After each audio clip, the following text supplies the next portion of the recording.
प्रकृति अनि बढाइ चढाइ।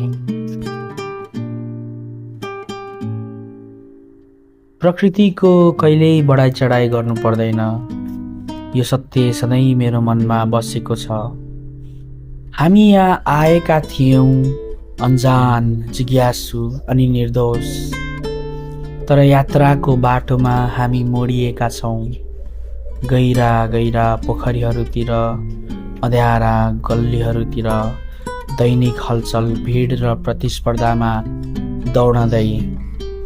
तर छातीभरि चिसो हावा, घामका किरणले नुहाएका आँखा, वन अनि चराहरूको स्वर सुन्न तयार कान, यिनैले मात्र दिन सक्छन् तिम्रो एकहोरो जीवनलाई विश्राम।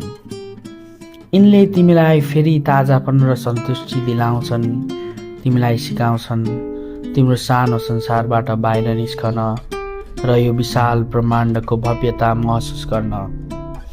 प्रकृतिसँग प्रत्यक्ष अनुभव गर्दा हरेक दिन नयाँ जन्म जस्तो हुन्छ। हरेक भेटमा आत्मा पुनः ताजा हुन्छ।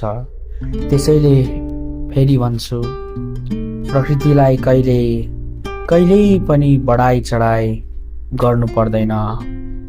धन्यवाद।